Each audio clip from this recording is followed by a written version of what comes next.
Hey guys, tonight we dive quite literally into one of the filthiest, strangest and most surprisingly revealing corners of medieval life, the toilet. Not just any toilet, but the kind of place where history hides under layers of mud decay and human, let's call it, leftovers. You're not just walking through a museum tonight, you're going knee-deep in cesspits, peeking into guardrabes and uncovering lost artifacts that no historian expected to find in the latrine. Imagine this. It's the year 1297. The sun's setting behind the crooked rooftops of a medieval English town. You're wandering toward the tavern at the end of a narrow cobbled street where smoke, laughter and the scent of burnt meat drift from the windows. Inside, the floor is sticky with spilled ale, the tables sticky with gossip, and the patrons, well, they're a few pints past polite. You squeeze through the crowd and glance around for the nearest latrine because your stomach is not handling that boiled cabbage and bad mutton. You push open a wooden door behind the bar and find yourself facing a rickety little shed with a hole cut in a plank perched over a dark drop that smells like regret. You brace yourself, you squat, and then your coin pouch slips. Down it goes, right through the hole into the depths of centuries-old waste, along with something shiny, your ring, the one your grandmother gave you. You curse under your breath, and you're not the only one. Historians have found all sorts of treasures lost in tavern toilets, silver brooches, wax seals, and even engraved rings with family crests. Archaeologists call them latrine losses. You might just call them a very bad night. But here's the odd thing, these accidental drops have turned out to be archaeological gold mines. Because people back then, especially after a few too many mugs of ale, dropped things all the time. And those things ended up sealed in muck, perfectly preserved by the oxygen-deprived conditions of cesspits. It's like nature's gross little time capsule. One especially famous example in York. England researchers found an entire leather shoe in a pub latrine from the 14th century, along with a knife, several bones, a wooden comb, and fragments of fabric. Was someone trying to throw away evidence? Or just had a really rough night out? Historians still argue whether these kinds of finds reflect trash disposal theft or just unfortunate luck. Honestly, who drops a shoe? You hold your nose and peer closer as if seeing your own grandmother's ring might still be possible. But what you notice instead is that the floorboards are slick with layers of grime and the walls are scratched with initials and crude drawings. One etching looks suspiciously like a cartoon butt. The medieval sense of humour was alive and well even in the bathroom. And don't forget, tavern latrines weren't always private. You might be sharing this hole-in-a-box experience with a stranger, maybe even two. Some public latrines were long benches with multiple cutouts. No dividers, no shame. If you're not into small talk during vulnerable moments, well, medieval life isn't for you. And it gets worse. Some of these tavern toilets weren't emptied for years. Instead, waste was left to accumulate until someone, usually a very unlucky labourer or prisoner, was tasked with cleaning it out by the cartload. Occasionally these pits were simply bricked over and abandoned, out of sight, out of smell. But before you start gagging, remember that not all of this was purely waste. People sometimes use the latrine pits as informal trash bins. Toss your fish bones, sure, broken plate. In it goes. Leftover herring stew you swear moved on its own. Goodbye. And that makes each of these cesspits a bizarre window into what people ate, wore and valued, or discarded. One fringe theory suggests that some folks even deliberately dropped things, coins, charms, tokens, into latrines as a kind of symbolic letting go. Like a gross medieval version of tossing a penny into a wishing well. Wishful stinking, you could say. And here's your first quirky twist in a few taverns. Archaeologists have found little carved figurines, tiny animals or people buried in the muck. Children's toys. Maybe. But some scholars think they might be latrine charms dropped in for luck, fertility, or even to curse an enemy. Yes, you might have just pooped on a spell. As you stand there in the stinking shed, your eyes adjust. The flicker of candlelight catches on something half buried in the muck. It's not your ring, but it is something ancient glinting with mystery, and one day, centuries later, someone will lift it from the filth with tweezers and gasps, marvelling at what secrets these medieval toilets still whisper. So you pull up your trousers, take one last look into the pit of misfortune, and step back into the tavern. Someone bumps into you with a tray of soup. You sigh. You've survived your first night in medieval sanitation, but only barely. And that ring? Yeah, it's gone. You're back on the street, the stink of the tavern latrine clinging to your cloak, and honestly, you're starting to wonder how anyone in the 1200s managed to smell like anything but disaster. The cool night air offers a slight relief until you pass by a home where the window shutters are open and a sharp, nose-wrinkling scent wafts out like a slap. That's not cooking, that's a chamber pot being emptied. You slip inside the modest little home candlelight, flickering on rough-hewn beams and straw-stuffed bedding. In the corner sits a ceramic pot with a simple wooden lid, innocent-looking really. But you lift it, and yep, it's definitely not soup. The chamber pot was the indoor solution to nighttime emergencies. You know, because wandering outside to the shared street latrine in the dark while half asleep wasn't exactly appealing. Most families had at least one pot, and it wasn't just for bodily waste. Here's where it gets weird. You peer into the pot again. There's something floating. A folded piece of cloth. No weight. It's a letter creased ink smudged and very much out of place. Turns out chamber pots became hiding spots for all sorts of things. People didn't want others to find secret messages. Money, personal trinkets, even items they wanted to dispose of without drawing attention. And that's not even the strangest part. In a few rare cases, archaeologists have discovered intentionally placed objects at the bottom of chamber pots, coins sealed in wax figurines wrapped in fabric bones tied with red thread. These weren't accidents. Historians still argue whether these were protective charms, secret rituals, or just bored medieval kids playing witchcraft with the family toilet. There's one account from Paris where an entire leather-bound notebook was found, wedged behind a latrine shelf covered in grime but still legible. Its contents: a list of debts, confessions and names, maybe someone's personal ledger, or maybe something more dangerous. Was someone hiding blackmail material in the loo theories abound? And yes, sometimes people just plain forgot things, like the woman who stuffed her money pouch under the chamber pot for safekeeping during a party, only to have a servant unknowingly dump the pot into the street. The money and dignity went with it. Now lean a little closer. Do you hear that scratching? In some homes, especially wealthier ones, chamber pots were kept under the bed, but rats knew that. The warmth, the smell, the occasional food scraps tossed in, they couldn't resist. Imagine waking up at midnight and hearing tiny feet climbing inside the pot you plan to use. Yeah, you'd rethink drinking tea before bed too. And here's the kicker. Some pots weren't even ceramic. The rich used pewter or even silver chamber pots. Talk about luxury.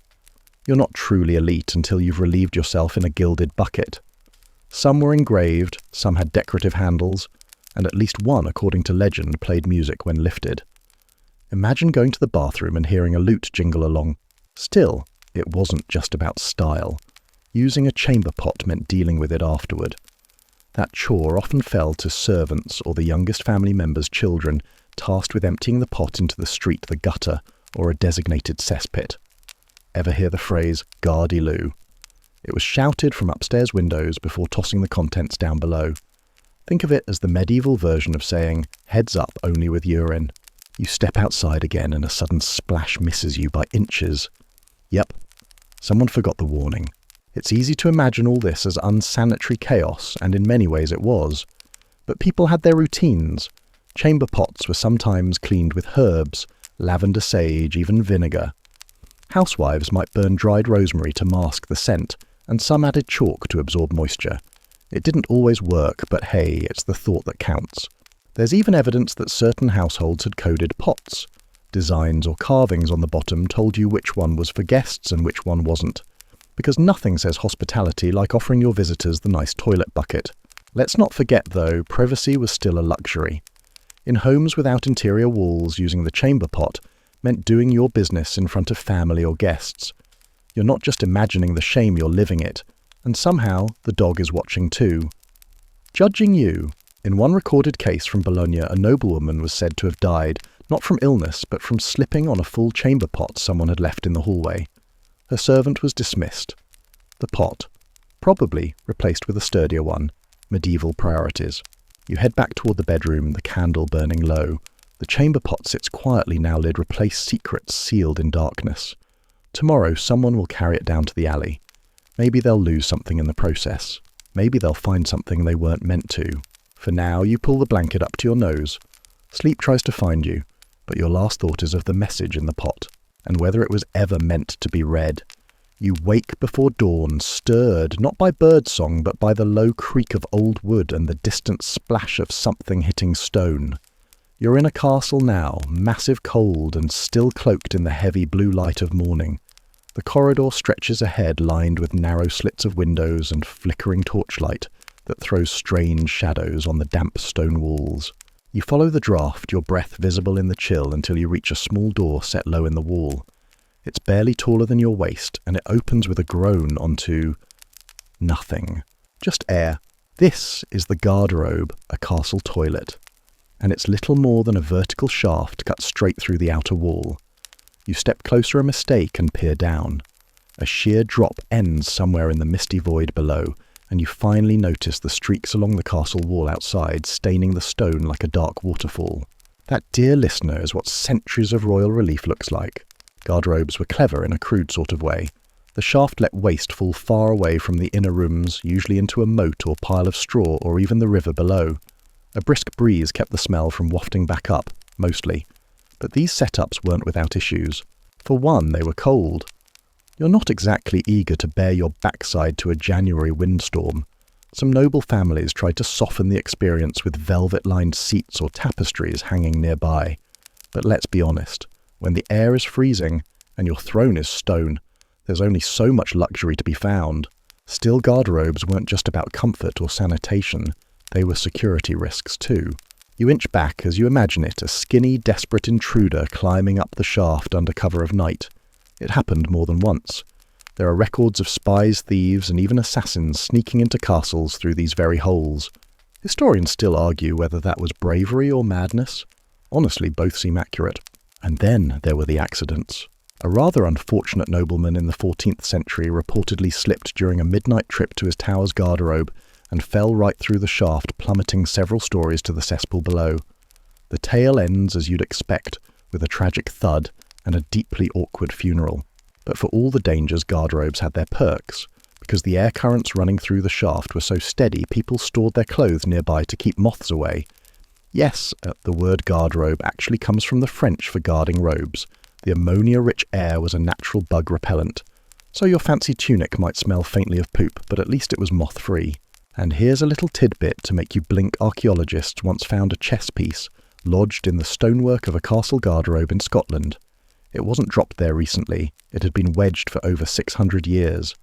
Was someone playing while doing their business, or did they chuck a losing piece out of rage? Either way, it ended up immortalised in human waste history. Another surprising find: bones. Not just the usual food scraps, but sometimes animal bones arranged in strange patterns, possibly ritualistic. Scholars debate whether they were meant to curse, protect, or simply tossed by someone with an artistic streak and a chicken leg. No clear consensus, just more mystery sealed in muck. Some castles even had double garderobes side by side. Whether that was for romantic couples, sibling bonding, or just a crowded court day is anyone's guess. But the idea of medieval nobles sitting shoulder to shoulder gossiping over the flush of gravity is strangely charming. You reach down to examine a stone ledge beneath the opening, worn smooth by centuries of elbows, hands, and God knows what else. There are faint carvings etched into the surface, a heart, a name, maybe a secret. Someone once sat here in the quiet hours looking out over the land, letting go of more than just bodily burdens. The garderobe wasn't just a necessity, it was a moment of solitude in a life of noise. You step back inside, feeling the weight of stone and time pressing around you. The torch flickers. The shaft breathes cold air up your spine. The smell lingers. And you understand maybe a little better now why they wore so many layers. You've left the castle's stone corridors behind, the chill still clinging to your bones. As you wander through the edge of a village, dawn fog curling through crooked trees, a scent drifts toward you. Not the sharp tang of waste this time, but something earthier, stranger. It smells like herbs, wet fur and ash. You follow your nose to a wooden outhouse behind a thatched cottage. It's old, nearly collapsing, with ivy creeping up its walls, and chicken feathers scattered in the grass nearby. But something about it draws you in. Maybe it's the charm hung over the door, made of braided straw and feathers. Maybe it's the whisper of wind that almost sounds like chanting. You creak open the outhouse door, expecting nothing more than the usual hole in a plank. But instead, You find a bundle hidden in the corner, carefully wrapped in cloth and twine, and tucked just out of sight. Your fingers hover above it hesitant. Then you reach down and lift it slowly. Inside the bundle, dried animal bones, a tangle of hair, a small wax doll, and a shard of broken mirror. The doll's eyes are painted black. One arm is missing. The mirror is scratched with something that looks like runes. Suddenly, this isn't just a toilet, it's a ritual site. In several medieval digs, archaeologists have uncovered bundles just like this deliberately placed near or under latrines. Some were made of animal bones, teeth, or knotted cords. Others included coins, herbs' nails, or blood-stained cloth. Their meaning? That's where things get murky. Historians still argue whether these were acts of folk medicine protective spells or the early remnants of what would later be labelled witchcraft. And here's the unsettling part. Toilets were considered liminal spaces, places between purity and filth, life and decay, the boundary between worlds. What better place to hide a curse or leave a secret offering to spirits that lurked in shadow? Some folklore even suggested that demons entered homes through waste. That's right. Forget the front door. Your medieval evil might crawl in through the outhouse. That's why you'll find herbs like mugwort rue and sage tucked around latrine doors. Not for air freshening, but for warding. Dried garlic hung from beams, iron nails hammered into corners, holy water flicked across the wooden seat, and sometimes written charms scratched directly into the latrine walls. One find in Germany included a Latin inscription poorly spelled but clearly intended as a spell of protection, probably written by someone squatting in panic. Then there's the opposite kind of charm, the ones meant to harm. In England, researchers once found a curse tablet rolled tightly and hidden in a pit toilet behind a church. It named names, several in fact.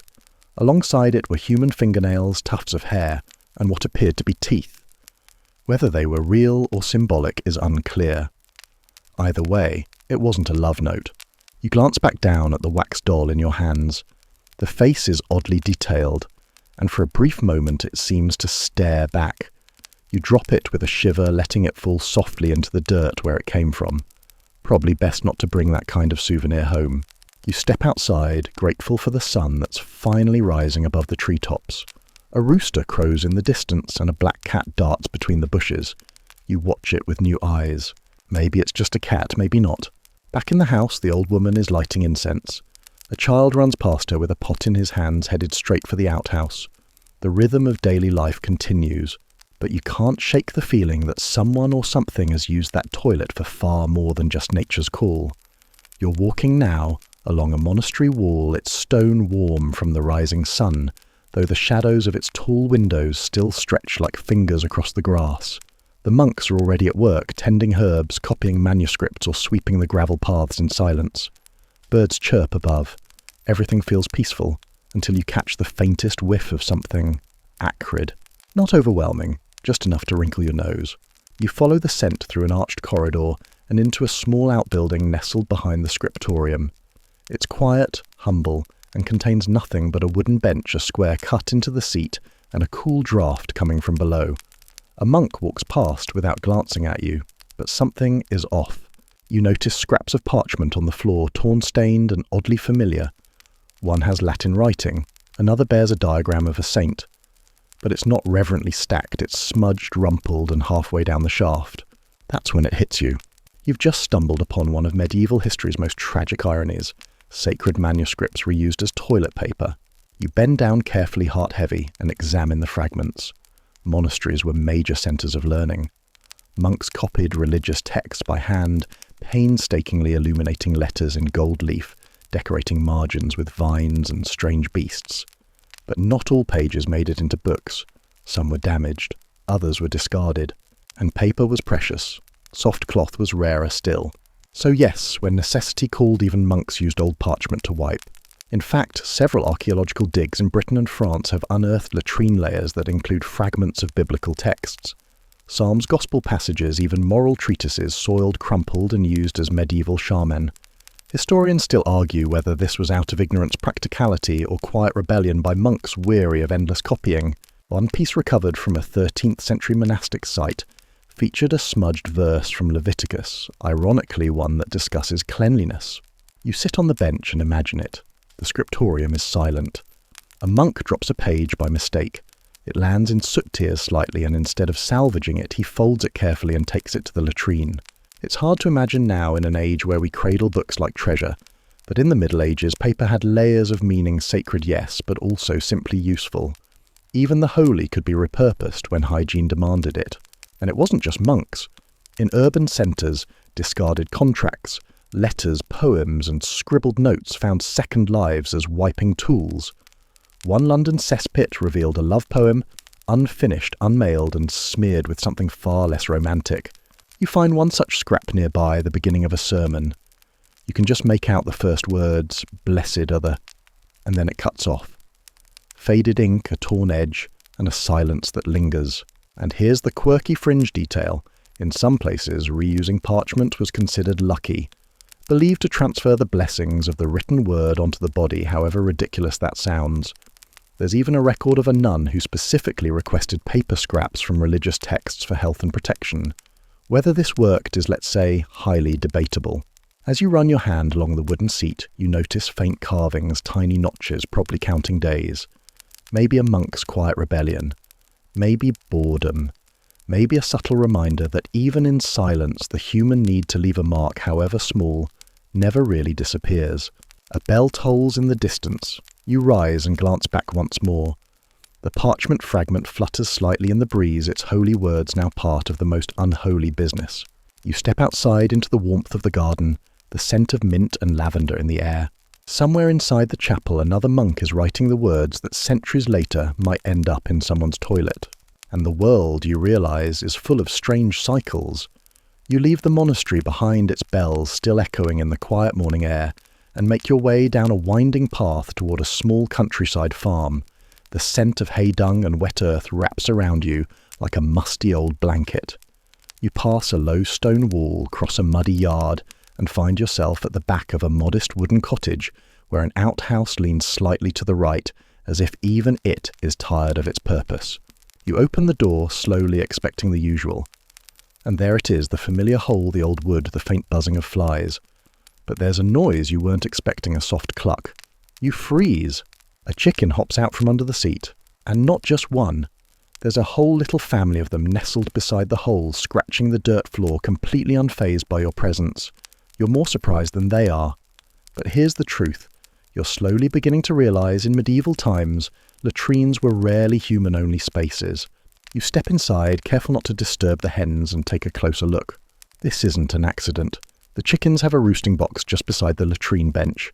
Some straw, even bits of grain. Someone meant for them to be here. Why? Simple warmth, shelter, and convenience. The same way medieval people multitask every inch of space, their toilets often doubled as animal shelters. Chickens, goats, and even pigs were allowed near or under latrines to feed on waste or find warmth. In many rural homes, the toilet wasn't in a separate building at all. It was part of the animal shed, or built directly above it. Historians still argue whether this was practical farming or just a horrible mistake. You'd like to vote for both. And it wasn't just chickens. In some parts of Europe, particularly, Scandinavia pigs were deliberately kept beneath the latrine platform, feeding off the droppings. This was seen as an efficient way to dispose of waste and fatten pigs. A win-win, assuming you didn't mind eating pork with a peculiar aftertaste. You lean down and spot something else, a carved wooden comb half buried in the straw. You brush it off and turn it in your hand. It's simple, handmade, and missing a few teeth. But it's a surprising thing to find here beside chickens and excrement. Truth is, latrines were often where people groomed not because they were clean, but because it was private. Sort of. You'd comb your hair, maybe check your face in a bit of polished metal, or clean your nails right beside a chicken laying eggs. You also notice a bit of ash in the corner. Some people burned herbs or dried dung in latrines either to mask the smell or create a little warmth in winter. It was smoky, acrid, and sometimes the animals gathered around that heat like family around a fireplace, if your fireplace was also a toilet. The fringe fact. In one recorded case from northern Italy, archaeologists found a small shrine built into a latrine wall complete with a painted cross and candle holder. Someone prayed here while sitting, presumably. Whether it was for forgiveness or just protection from falling chickens, no one knows. As you exit, you glance back and see one of the hens hop up onto the latrine bench, fluffing her feathers with regal indifference. She's the queen of this particular throne now. And suddenly the medieval world feels less like a lost civilization and more like an elaborate juggling act where waste-worship animals and human dignity all share the same cramped stage. You keep walking down the path, leaving the chickens to their strange sacred corner of the past. And you can't help but wonder, did anyone back then truly sit alone? The path winds toward the outskirts of a bustling town, now the kind with crooked buildings leaning into each other like gossiping neighbours. Cobbled streets echo with the clatter of carts and the uneven footsteps of townsfolk going about their day. You follow a narrow alley ducking beneath hanging laundry and dodging the splash of a chamber pot being emptied with little warning. You're here for something far less expected than waste. You duck beneath a sagging archway and enter what used to be a merchant's home long abandoned, now partially excavated by archaeologists. The air is thick with dust and damp, but it's the corner of the yard that draws your attention. A deep, stone-lined cesspit, silent, dark, and for centuries undisturbed. You lower yourself down the steps into the pit, your feet crunching on broken tile and old debris. A flashlight flickers in your mind. Modern tools don't belong in this tale, but imagination paints the layers clearly. Because buried in this muck, archaeologists didn't just find bones or rot. They found fashion. That's right, medieval style dropped and forgotten in a toilet. You kneel down and gently brush away a layer of dirt. There's a small metal clasp shaped like a crescent. Next to it, a bone hairpin. And then, miraculously preserved in the compacted muck, a scrap of silk, the colour still clinging to it like a whisper. It turns out cesspits are surprisingly good at preserving fabric and accessories, especially in oxygen-starved environments where decay slows to a crawl. And so in these toilet tombs, archaeologists have found brooches, combs, embroidered sleeves, shoe buckles, pins, buttons, and sometimes full pieces of clothing like gloves and caps. Imagine losing your favourite hat, only to have it survive 700 years in someone's toilet. But how did they end up there? Some were surely accidental drops, combs slipping from hands, mid-squat brooches falling from cloaks. Others might have been trash discarded when torn or out of style. And yet there's a curious pattern. Many of these items were women's accessories. Historians still debate the meaning. Were women more likely to drop things while using shared latrines with their layered gowns and tiny fastenings? Were they hiding these objects on purpose, jewellery given in secret items they wanted to vanish without a trace? One particularly striking find came from a London latrine pit, a complete cosmetic kit. It included a small metal mirror, a ceramic pot that once held rouge, and a stylus possibly for eyeliner or decorative markings. Found beside it a wooden comb carved with floral motifs. You picture the woman who used it. Was she noble or just fashion-forward? Did she lose her belongings or dispose of them on purpose? Or perhaps she was a servant cleaning her mistress's things and dropping them by mistake only to hide the evidence in the most convenient and disgusting place. And here's a quirky fringe detail. Some towns had fashion cesspits, latrines behind tailor shops or market stalls, where offcuts, fabric scraps and damaged goods were dumped. These have revealed everything from medieval shoe soles to test patterns of embroidery and dye. As you sift through the imaginary muck, you find something hard, a tiny carved figure, worn but delicate. It's not religious, it's not functional, it's just beautiful. That tells you something even in the most mundane corners of life, like the privy beauty found a way to linger. You climb out slowly, hands dusty mind buzzing with images of silk and silver preserved by sludge. You look back at the pit, and for a moment it glimmers with a faint glamour of lost vanity. It makes you wonder, when everything else has rotted away, what pieces of you would survive? You're wandering closer to the heart of town now, where narrow houses press tightly together, and the sounds of commerce echo through the crooked lanes, carts creaking, coins clinking, someone shouting about eels. And then laughter. Not just one voice, but high-pitched giggles that tumble through an alley like marbles on stone. You follow the sound and come upon a group of children, dirt-smudged and barefoot, crouched around something in the gutter. They scatter as you approach, leaving behind a small wooden figure, a knight carved crudely but with care, one arm raised as if mid-battle. You pick it up. It smells faintly of, well, you know by now. Welcome to another peculiar truth of medieval life. Kids played dangerously close to toilets. You glance around and spot the source. Behind the nearest house is a partially caved-in latrine, a stone-lined pit mostly filled, now half exposed. And buried among the filth and clay are more tiny figures, a carved horse missing its legs, a doll made of cloth, and bone, a ball of hardened leather stitched by hand. These weren't discarded by accident. They were loved, played with, and somewhere along the way they were lost to the toilet. It makes sense when you think about it. Space was limited, homes were cramped. Backyards, if they existed at all, often doubled as garden rubbish heap and toilet zone. So where did kids go to play outside wherever there was room, including near the latrine pit? Some archaeological digs in cities like York, London and Lubeck have unearthed dozens of toys from medieval cesspits. Small figurines, whistles, spinning tops, even dice. Sometimes grouped together, sometimes broken, sometimes still whole, their features worn but recognisable. One particularly poignant find came from a pit behind a baker's house, a doll with carved eyes and a dress sewn from scraps buried deep in the waste layers. She was holding a tiny wooden spoon, maybe dropped, maybe buried on purpose in a quiet child's game of pretend. You sit on the edge of the pit and imagine it. A little girl, squatting beside her siblings, playing market with her doll and spoon while her older brother balances on the stone ledge above the latrine trying not to fall in. One slip, one shout, one splash, and the toy is gone forever. Or maybe not forever. Because here you are hundreds of years later, lifting it from the dirt, brushing it clean with reverent fingers, and bringing it back into memory. Historians still argue whether some toys were meant to be offerings. In certain regions, children were taught to bury dolls or figurines in special places to ensure good health or protection.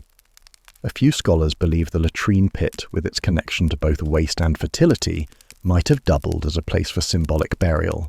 It's an unsettling thought, but not an unreasonable one. After all, many societies see toilets as liminal spaces, the border between inside and out sacred and profane life and decay. So perhaps in their own innocent way, children played at power, at letting go, at saying goodbye. And here's your quirky detail. One cesspit in Norway revealed a tiny flute carved from bird bone still playable. It was found next to a child's leather shoe and a stone painted with faint red swirls. Whether this was part of a game, a gift, or something else entirely, we may never know. But it sings even now. You rise slowly, the wooden knight still in your hand. His paint is faded, his face is scratched. But there's something noble about him, a tiny echo of joy preserved in filth. You place him back on the edge of the pit like a statue standing guard. The children's laughter has faded, but your mind hums with it still. Somewhere between muck and magic they made a kingdom. You move now beyond the clustered towns and into open fields scarred by memory. The land here breathes heavy with silence, though every step reminds you that it once thundered with the clash of swords and cries of men. This is not a place of homes or hearths, it's a battlefield. But not just any battlefield. This was a war camp hastily built, haphazardly organised and full of temporary lives. The kind of place where victory was decided not just by blade but by disease hunger, and what was left behind in the latrines. You pass rows of sunken pits long since filled and overgrown, and crouch beside one marked by archaeologists. This is no ordinary toilet trench. You look closely, and the bone fragments tell the story. Broken ribs, a jaw, the knuckles of a clenched fist. Not just food waste, not just excrement. Human remains. You sift through layers of mud in your mind's eye, one charred boot, a helmet strap, and beneath it something grotesquely intact, a femur splintered mid-shaft, the break fresh when it was buried. This latrine was also a grave, and that's not unusual. In medieval war camps where men fell as quickly to infection as to blades, bodies were often dumped into latrine trenches, quick, anonymous, and efficient. There wasn't time for ceremony. Not when more deaths followed daily. Historians still argue whether this was disrespectful or simply survival. In those brutal days, a clean death was a luxury, a proper burial often impossible. Latrine pits became the grim solution to a problem no one wanted to face. But it wasn't just the dead. Archaeologists have found bloodied bandages, shattered arrows, even surgical tools at the bottoms of war camp latrines. One pit in northern France revealed a small wooden tray, scorched at the edges, with tiny iron instruments scattered around it. Scalpels, forceps, hooks. Was it dropped in panic, or was the entire surgical station pushed into the pit after an outbreak of plague swept the camp? You lean against a nearby post and try to imagine the men. soldiers relieving themselves beside a pit that might already hold their fallen comrades. Or worse, knowing they might end up there too. One story whispered in old chronicles tells of a knight who fell ill during the siege of Acre. Delirious and soiled, he wandered into the latrine trench, collapsed, and was mistaken for dead. They say he woke up just in time to see the soil falling on his face. Whether true or not, the tale stuck and reminds you just how thin the line between alive and discarded could be. And here's your fringe fact. Some of these battlefield latrines weren't just waste zones, they were also used for evidence disposal. Scrolls with strategies, letters from home insignia, cut from stolen cloaks, all dropped in to vanish with the dead. A kind of erasure by filth. You find among the debris the tip of a broken sword. Just the point blunted and rusted. It makes your fingers ache to hold it like it remembers pain. You wonder who it belonged to, whether it failed in its task or succeeded too well. Then there's a stone tucked beneath the dirt, small, smooth, with initials scratched faintly into it. Maybe a marker, maybe just a final fragile attempt to say I was here. You stand brushing off your hands and feel the wind move across the empty field. The grass sways gentle now, hiding what lies beneath. No markers, no monuments, just silence and bones. The latrine behind you sinks further into time. You walk on, wondering how many were forgotten here, and how many were remembered, only because someone dug deep enough to listen. The road curves again this time toward a sleepy riverside hamlet, where buildings lean on stilts above the slow-moving water. You hear it before you see it, a constant burble, a splash, the quiet flow of a stream carrying more than just leaves. And then you see them, wooden platforms jutting out over the riverbank like diving boards, each one with a little shack walls for modesty, a roof for rain, and a hole in the floor that leads directly into the current. You approach one of these river toilets, slowly wood, groaning beneath your weight. A soft mist clings to the surface of the water below, making the whole scene feel dreamlike until you peer down the hole and spot a floating cabbage leaf twirling in slow, smelly circles. Welcome to the world of medieval toilets built over rivers. These structures were the marvel of simplicity: build a seat, dig no pit, and let the current take it away. It was gravity, convenience, and willful ignorance all rolled into one soggy solution. From peasant homes to city bridges, these setups were everywhere. One of the most famous examples, the medieval London Bridge. Yes, the same iconic structure we sing about. It once had homes shops and yet public toilets that emptied straight into the Thames. People would walk halfway across the bridge, step into a wooden booth hanging precariously over the edge, and do their business with the fish. Historians still argue whether this was practical or catastrophic. On one hand, it removed the need for cesspits and kept streets slightly cleaner. On the other, it turned rivers into open sewers. Cities downstream, not so lucky. You lean back and notice a bucket hanging from a hook. In some households, they didn't even have a full outhouse, just a rope, a seat, and a pot lowered over the river. Empty it when needed. Splash, done. Until the rope snapped or someone slipped, or a high tide splashed back with vengeance. And that happened more than you'd think. One record from a riverside tavern describes a woman who leaned too far out while pouring waste and fell straight in. She survived but refused to talk about it for the rest of her life. Understandable. But here's a curious twist in cities like Bruges and Ghent. These river latrines often had small gardens planted around them. Why not for beauty? The runoff helped fertilize herbs like mint and thyme, masking the smell and offering kitchen flavor in one fragrant patch. Talk about eco-conscious. And the debris that floated away, sometimes it floated back. Fishermen complained of fouled nets. River mills gummed up with cloth and filth. At least one bakery near a downstream bend had to move after patrons refused to buy bread made with water from that section of river. You crouch down beside the structure and spot a little wooden paddle carved with symbols. A child's toy, a ritual offering hard to say. The river doesn't answer. It just keeps flowing indifferent, washing away waste and memory alike. And here's your fringe detail. Some of these latrines had tiny trapdoors for eels to swim in. Why? Because in certain places eel farming was done beneath these toilets. The creatures were natural scavengers thriving on waste and later caught for market. Yes, medieval people literally raised food in their toilets. You grimace, and rightfully so. The sun climbs higher as you step off the platform and back onto dry land. The river glistens. Peaceful, serene, completely unaware of its own history as a giant medieval sewer. And you wiser now look at bridges a little differently. Next time you cross one, you might just glance down and wonder what flowed beneath your feet centuries ago. You follow the riverbank for a while, the air sweet with damp grass, and the faint scent of something less charming lingering just under the breeze. Eventually the water fades into marshland, and beyond it the wooden skeletons of long-forgotten buildings begin to emerge, quiet ruins, half swallowed by earth. This was once a bustling medieval neighbourhood.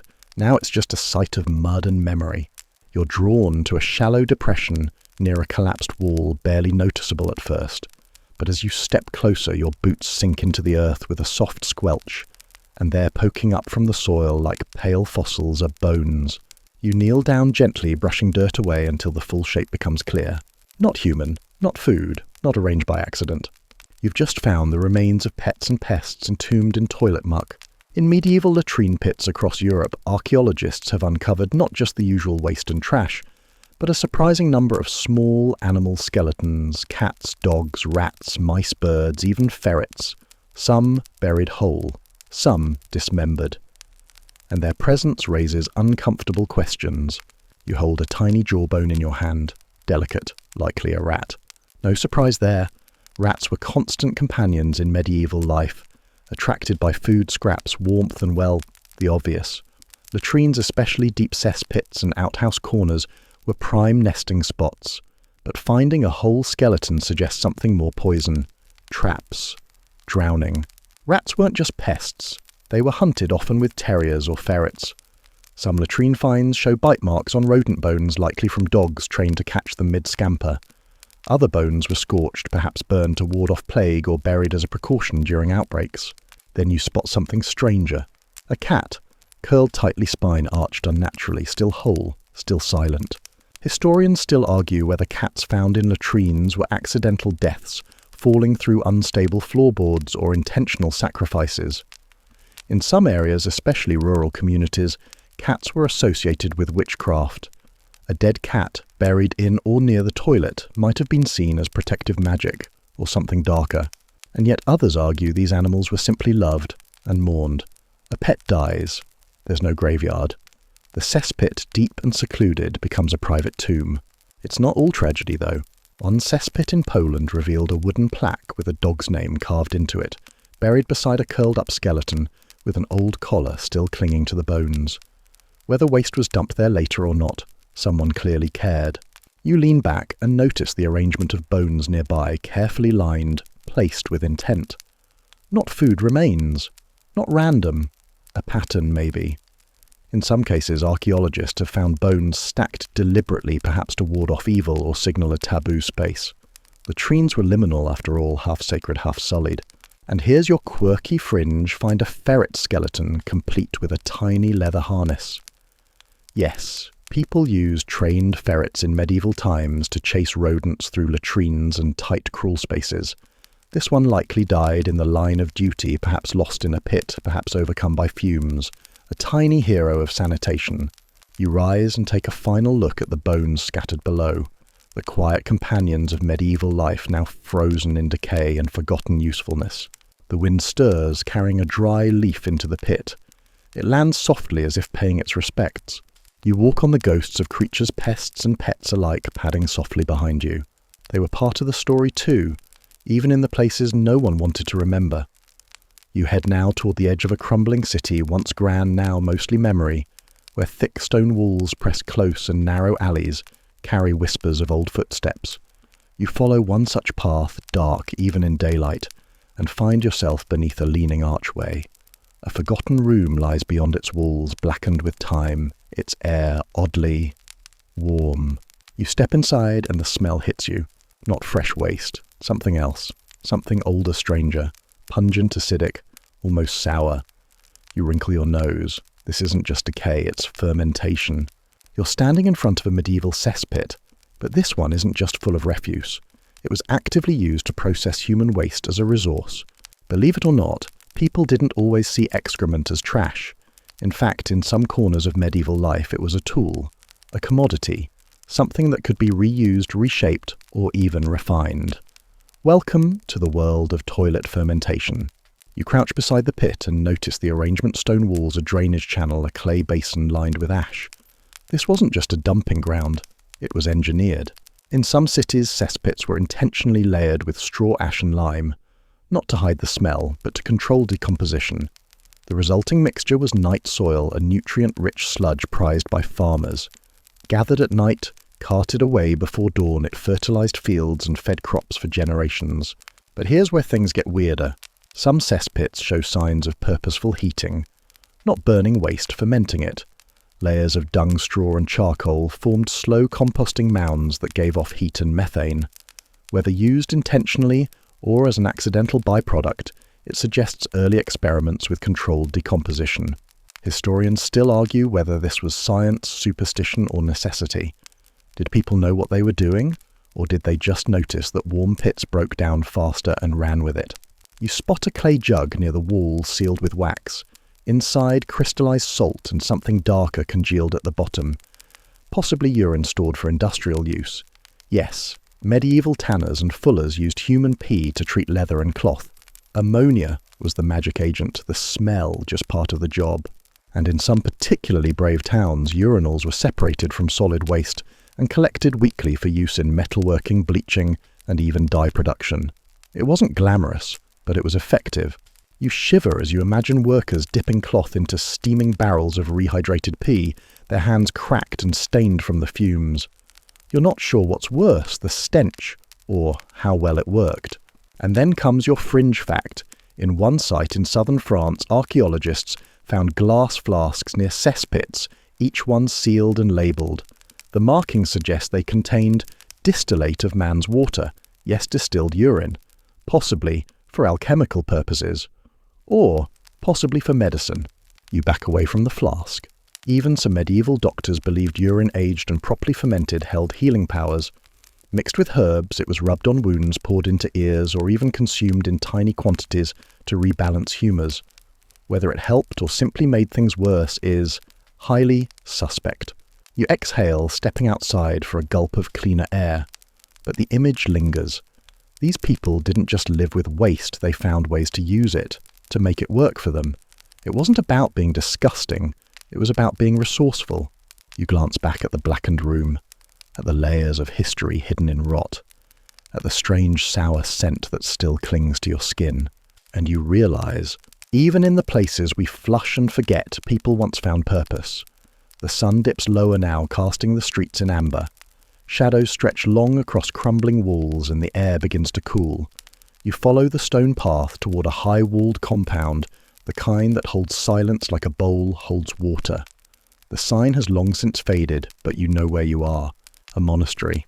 Inside, everything feels slower, measured, deliberate. The monks glide through cloisters like shadows in brown robes, their eyes lowered, their mouths quiet. You trail behind one of them through a side passage past herb gardens and stone fountains until he stops at a wooden door and gestures gently. You push it open. It's not a cell, not a chapel, not a study.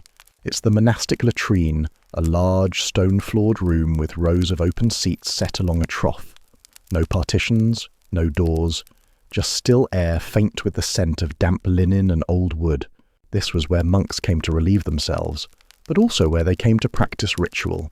You sit on the edge of a stone bench and imagine it a row of robed figures in silence, breathing slowly. No chatter, no shame, just necessity and routine. Here, even the most basic bodily function was part of the sacred rhythm of monastic life. Monks had rules for nearly everything: how to eat, how to sleep, how to walk. So of course they had rules for how to use the latrine. Some monasteries even assigned times for group visits announced by a bell. Yes, communal bathroom time. Historians still argue whether this was purely practical or deeply symbolic. Was it a reminder of humility, a lesson in detachment from the body, or simply another way to control the daily flow of monastic life? And here's something stranger still: in some monastic orders, bathroom visits were supervised. An elder monk stood nearby, not to scold, but to observe, to ensure silence, stillness, discipline. The latrine was not a place for idleness or private thoughts. It was another extension of the cloister's control. You notice a niche in the wall beside one of the seats. Inside sits a clay pot with a handle possibly for water or for cleansing, but beside it lies something unexpected, a smooth, rounded latrine stone, palm-sized and worn. Monks used these instead of cloth. Washed and reused, they were passed from hand to hand like sacred tools. Imagine the trust that required. And now, for your quirky fringe fact, a few ancient texts describe meditation stools, in some monasteries, elevated seats, placed directly over the latrine, where monks sat for hours breathing slowly, letting thoughts rise and pass along with the waste. Yes, meditation and defecation combined. The idea was simple if strange to observe the body's emptiness, to let go literally and metaphorically. In that moment, the latrine became a teacher of impermanence, humility, and presence. You glance down the row again, each seat worn smooth by centuries of use, each mark a ghost, and somehow this space feels quieter than even the chapel. But it wasn't always peaceful. One chronicle describes a monk who dropped a precious manuscript into the latrine and in his guilt spent 3 days fasting in penance. Another tale tells of 2 novices who whispered during their turn and were denied supper for a week. Order had to be maintained even here. You run your fingers along the cold stone. No gold, no stained glass, just carved simplicity. This too was the monastery, and while it may never appear in paintings or songs, it was sacred in its own way. You rise, bow slightly, and step out into the twilight air. The monk closes the door behind you without a word. Some lessons you realize are taught without speaking. You leave the monastery behind as dusk falls, the air turning cool, and still the kind of quiet that wraps around you like a cloak. But even in silence, you can't stop thinking about what lies behind the walls you've just exited. Not just toilets, but systems, rituals, a whole world of structure behind the most human of needs. And now something even stranger awaits. You're walking along the side of a manor house, Grand Ivy, covered its stonework, half lost in twilight, when you come across a narrow hallway with a series of small holes cut into the wall, too high to be for drainage, too neat to be damage. You press your ear to one, and hear voices, soft, muffled, but unmistakable. Someone is speaking on the other side of the wall. 2 people, maybe 3. It takes a moment before you realize where those voices are coming from. The latrine. That's right. You've just discovered the eavesdropping holes intentionally cut into the walls beside or beneath medieval toilets, where servant spies or schemers could listen in on conversations people thought were private. Because let's face it, people talk when they think no one's listening. And back then, the latrine was one of the few places where nobles or clergy might let their guard down, the perfect place for a hidden ear. Historians still argue whether these holes were made for spying ventilation or both, but some were clearly placed with precision directly adjacent to the most private seats. Too conveniently located to be innocent, and too consistent across different structures to be coincidence. You duck into a nearby servants' corridor, dim and narrow, and follow the passage downward. At the end, you find a tiny hidden room no larger than a closet. Inside, wooden stools, a small shelf, and one of those very holes positioned perfectly beside the main garderobe above. What was overheard here? Arguments, confessions, plans. In one notorious case from 14th century Italy, a servant overheard his lord discussing plans to poison a rival. The servant reported it, and both men were arrested. The case made it into court records not just because of the crime, but because of where it was overheard. The latrine became Exhibit A. But it wasn't just servants doing the listening. In castles, rival nobles often placed spies within households, sometimes posing as chambermaids or footmen, and the toilet ironically became the safest place to gather intel, a place where people dropped their masks, along with everything else. There's a quirky example from France where a noblewoman was caught whispering secrets to her maid, while both used a dual latrine, a side-by-side bench. The maid, already in the pay of another family, shared the details that evening. The noblewoman lost her land within a month. And here's your fringe fact 1. Early espionage manual from the 15th century recommends installing vents with thin parchment flaps invisible to the eye, but allowing sound to pass clearly. The chapter title, Where Men Are Most Honest. Clever and kind of gross. You return to the hole and listen once more. The voices are gone now, just the distant drip of water and the flutter of wind through stone. But your mind lingers on what could have been heard here. Secrets surrendered in sighs, betrayals born beside a toilet bowl. It's a sobering thought, but not all these moments were dark. Some people simply chatted while they waited, joked, told stories, or even sang. In a way, latrines became medieval confessionals without priests, where truth small and large could slip free. You step away from the wall, the spy hole now just a shadow in the stone. Above you the moon rises.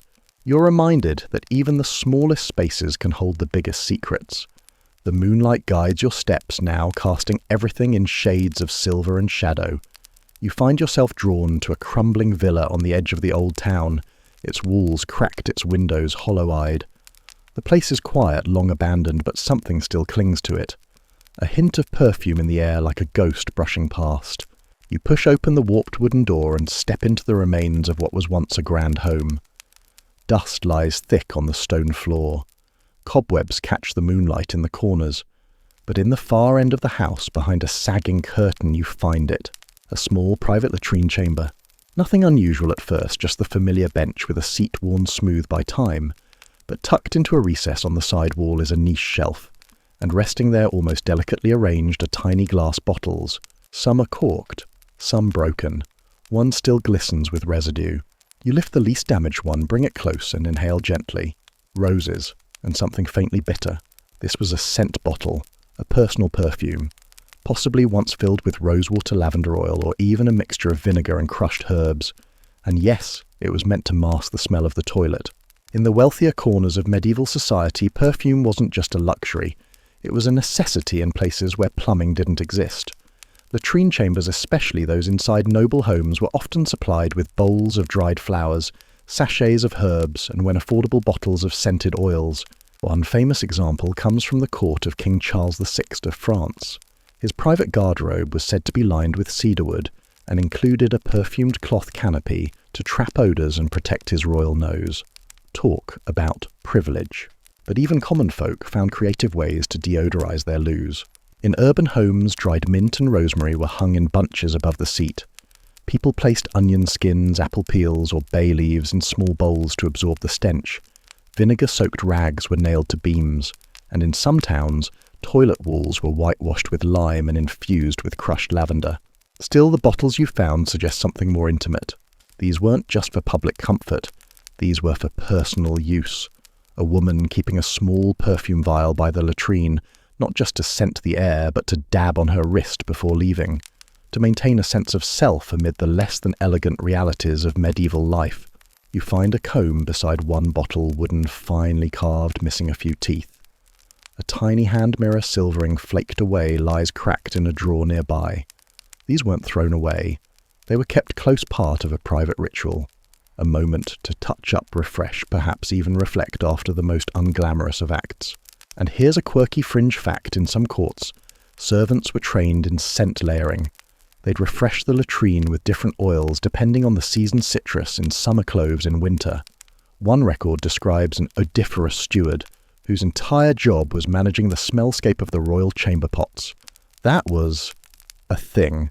You stand now, the bottle still in your hand, and imagine the woman who placed it here centuries ago. Was she noble, a merchant's wife, a tired mother seeking 2 quiet minutes to herself? You dab a drop on your sleeve and smile at the idea that even in the age of mud and chamber pots, someone still cared about walking out of the toilet smelling like roses. You step back outside, the scent of old roses, clinging faintly to your sleeve, and follow the cracked stones of a forgotten garden path. The wind picks up rustling dead leaves across your feet, and soon you're standing at the edge of what looks like a sunken courtyard. The stones here form a low, crumbling wall. You glance down and see the telltale signs of another cesspit, partially filled, long sealed, but not yet silent. Because inside this pit isn't just waste. There are bones, yes, but also pottery shards, broken tools, snapped combs, worn shoes, rusted knives, dented cups, cracked tiles, buttons, beads, bent spoons, and splinters of once-loved furniture. It looks more like a trash heap than a latrine. And that's exactly what it became. Welcome to the world where toilets doubled as trash cans. In the medieval mind, especially among commoners, waste was waste, whether it came from your body or your table. And latrines weren't just for relieving yourself. They were the perfect place to throw anything unwanted. If it broke, smelled, or couldn't be burned, it went into the pit. You pick up a chunk of ceramic painted floral and unmistakably part of a serving bowl. Next to it a rusted belt buckle, then the heel of a wooden clog. This wasn't a careless accident. This was systematic disposal. Historians still argue whether this was convenience or necessity. In densely populated towns, there simply wasn't space for separate trash pits. And while wealthier homes might have dedicated midden heaps, most people used the latrine for everything from old clothes to broken toys. It's not glamorous, but it's enlightening. These piles tell stories. A cracked cup might show signs of repair, glued wired, then finally tossed when it cracked again. A child's toy chewed by rats. A leather glove torn and fingerless. You begin to realize the cesspit was where broken things went to rest. But sometimes not everything thrown away was useless. In several digs, archaeologists have uncovered intact items, a perfectly good brooch, a sharpened knife, even a gold earring. Why lost, perhaps, or hidden, or deliberately discarded? One theory suggests that people sometimes threw valuable things into the toilet to symbolically rid themselves of misfortune. You've heard of throwing coins into fountains for luck, but imagine casting your cursed necklace into a pit of excrement. That's commitment. And then there are the mysteries. One cesspit in York held the remains of a full dinner. Boiled fish root vegetables, crusted bread, all dumped before a bite was taken. Was it poisoned? A cancelled celebration? A meal for the dead? No one knows. But it sat there, perfectly preserved in the anaerobic muck, waiting to tell its story. Here's a quirky fringe detail. In some latrines, people threw weapons, daggers, arrowheads, even swords. One researcher believes this was a kind of ritual disarmament, symbolic of peace, while others think it was simply where broken blades were discarded after a skirmish. Still, finding a war relic next to a chamber pot is a strange juxtaposition. You brush off your hands and sit on the edge of the pit, the last light of day sinking behind the mossy rooftops. Around you lies the discarded past, not royal, not noble, but deeply human. The things people lived with and then chose to let go. The toilet wasn't just a receptacle, it was a vault of decisions. You stand lighter now somehow, and walk away from the sunken courtyard, the weight of other people's choices lingering behind like a shadow. Night has taken full hold now, wrapping the world in stillness and deep shadows. Lantern light flickers in the distance, but where you're headed there's no such warmth. You're drawn instead by a memory, a tale whispered through the centuries, laughed off by some, warned of by others. You follow a winding path through an empty village square and stop beside an ancient leaning outhouse.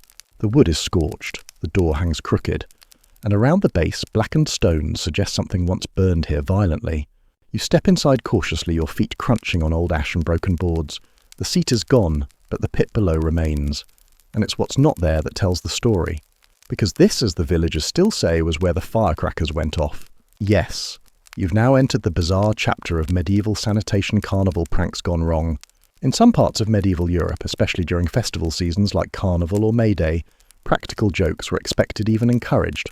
But as with all things, human boundaries weren't always clear, and some people thought it hilarious to, well, booby-trap the toilet.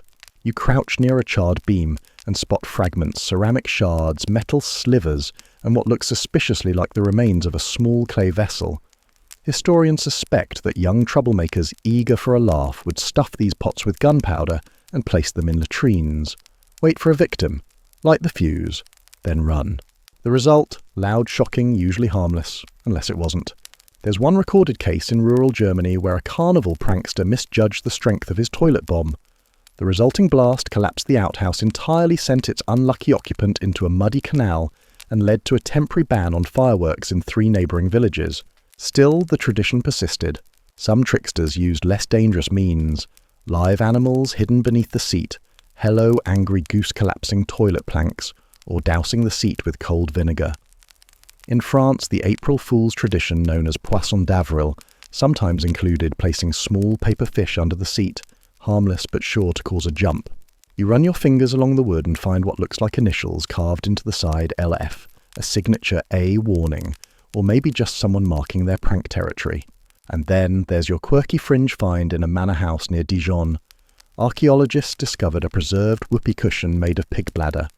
It was found in a privy shaft sealed in muck for centuries, likely a joke gone wrong or discarded in shame. You sit on the edge of the pit and imagine it.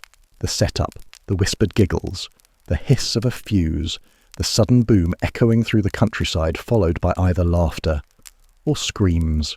Historians still debate whether these were acts of rebellion, humour or cruelty, perhaps a bit of all three. What's certain is that the toilet was not off limits when it came to mischief. You glance up at the stars now gleaming cold and quiet above. The night is still, the embers long dead. But in your mind you can still hear the startled shout, the creak of falling wood and the echo of laughter fading into the dark. Some things, it seems, never grow old. You leave the scorched outhouse behind your ears still ringing with the imagined echo of medieval mischief. The night is quiet again, save for the rustle of dry leaves and the occasional distant hoot of an owl. But beneath that quiet there's something else, a low hum of dread, the kind that makes your skin prickle. You're not far from where we began, back near the bones of an old settlement, and you've found another latrine pit. Only this time something is moving inside. Not large, not threatening, but undeniably alive. You peer over the edge and see it tiny wriggles, pale and slow, like ghostly threads in the muck. Yes, this is the part where we talk about parasites. Because as much as medieval toilets were used for relief confession pranks and the occasional fashion mishap, they were also breeding grounds for tiny, terrifying stowaways. And the latrines they left behind time capsules, not just of what people ate, but what lived inside them. You take a step back as the pit reveals its secrets. In cities like London, Lübeck and Bergen, archaeologists have found thousands of ancient parasite eggs preserved in cesspits, whipworm, roundworm, tapeworm, and the ever-charming giant louse. These weren't just medical curiosities, they were constant companions. And the cause simple.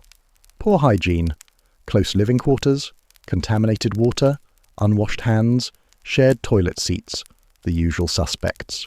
Historians still argue whether medieval people understood the cause of their ailments. They blamed bad humours, evil spirits, or unbalanced diets. But what they were really dealing with was a thriving ecosystem in their own intestines. And the evidence is horrifyingly vivid.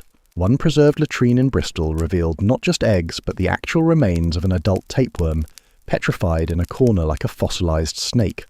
Another in York contained over 1/200 parasite eggs per gram of soil, more than enough to make your stomach turn. But parasites weren't just invisible enemies.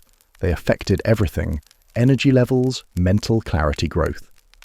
Children often suffered the worst, their small bodies barely able to keep up with the constant internal battle. Symptoms like fatigue, bloating, and malnutrition were common, but poorly understood. And then, there's your fringe fact. Some medieval doctors believed that worms inside the body had personalities. They thought you could coax them out with sweet foods or scare them out with bitter herbs and loud noises.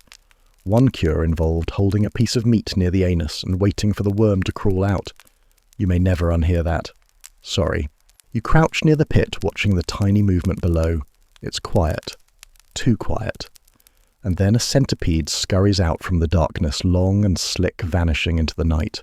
Just one more reminder that medieval toilets weren't just smelly, they were alive. Not all of it bad, though. Some scholars now use parasite remains to track historical diets, map migration, and study ancient disease patterns. What was once filthy is now informative, useful, even noble in a strange scientific way. You stand slowly, brushing your hands against your cloak, and glance once more into the shadows. The soil settles, the worms sleep again, and you think to yourself, we talk about kings and castles, but sometimes the most honest stories come from the guts. The path pulls you uphill now, away from the dense tangle of village and field. The wind is stronger here, pressing at your back, as if guiding you forward. And when you finally reach the crest, you're greeted by a view that would make any poet pause a castle tower, tall and proud, its edges silvered by moonlight. But you're not here for the view. Not really. You step inside the castle ruins, moving past empty corridors and hollow stairwells, until you find the spot, a latrine tucked high in the tower wall facing the valley below. You sit cautiously on the edge of the ancient stone seat legs swinging above the void. The air is crisp clean. Below, far below, you hear the gentle hush of wind through trees. There's no floor, no pit, just open air. And for a moment, it's oddly peaceful. This was the reality for many nobles, a toilet with a view. Garderobes built directly into the walls of towers high above the earth, where waste dropped through a shaft onto the rocks or moat far below. Elegant in design, brutal in execution. Historians still argue whether these cliffside toilets were chosen for function or status. There's no doubt they kept smells away from the main chambers, but let's not kid ourselves, there was a certain flair to doing your business 30 feet in the air. Some of these tower latrines even had wooden balconies like private outhouses, perched along the wall built for one. They were exposed to wind, rain and prying eyes, especially if your enemies knew where to aim their arrows. There's a tale from the Low Countries of a nobleman who liked to bring his wine and music with him to the latrine, enjoying the breeze as he contemplated the valley. His enemies. They knew his habit waited for his silhouette and ended it.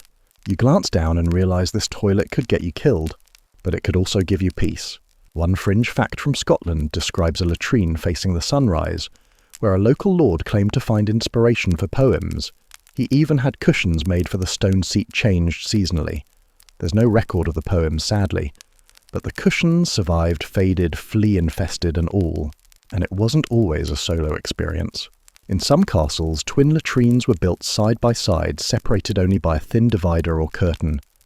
Couples, siblings, servants and masters, they shared this space, sometimes talking, sometimes silent. One castle garderobe even had windows for cross breezes and conversation. You lean your arms on the cool stone ledge and imagine it. A noblewoman watching her land stretch out like a story beneath her. A young page whistling into the wind. A child tossing flower petals or something less lovely into the abyss for fun. And beneath them the sound of falling waste-meeting waterstone or straw fading into the earth like forgotten footsteps. But you can't stay here forever. The wind grows colder.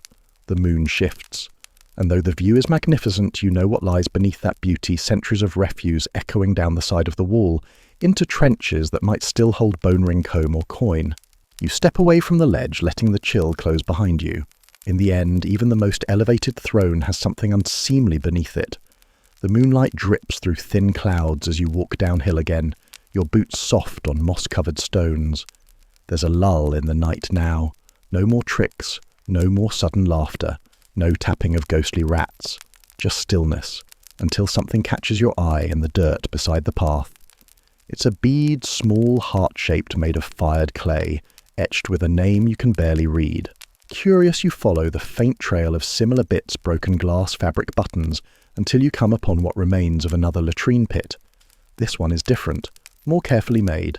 Stones line the edge like teeth in a circular mouth, and inside, pressed into the muck and time, you see trinkets. Dozens of them, some carved, some wrapped in string, some clearly once worn on a chain. These weren't lost, they were left. You crouch down, fingers brushing earth, and find a thin rusted coin with 2 initials carved through its centre. Next to it, a knotted cord of hair, a carved token shaped like a bird. Everything here is deliberate offered. You've stumbled upon one of the strangest and most tender corners of medieval toilet history, love spells and toilet charms. Yes, you heard that right. In many parts of Europe, it was believed that placing charms in latrines could sway the heart-bind soul or even curse a rival. The idea, waste, filth, decay, the very essence of rejection was powerful. Symbolically, magically. If you wanted to let something go or plant something dark, you didn't go to a church, you went to the toilet. Historians still debate how widespread this practice was. Some call it superstition, others see it as proto-magic folk ritual, or even early psychology.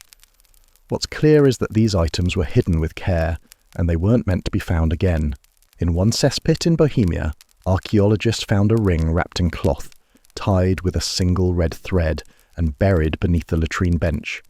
The cloth was embroidered with the name of a man who lived in the house above, perhaps a servant's longing, a love unspoken, a wish flushed into darkness. Other pits held more explicit signs.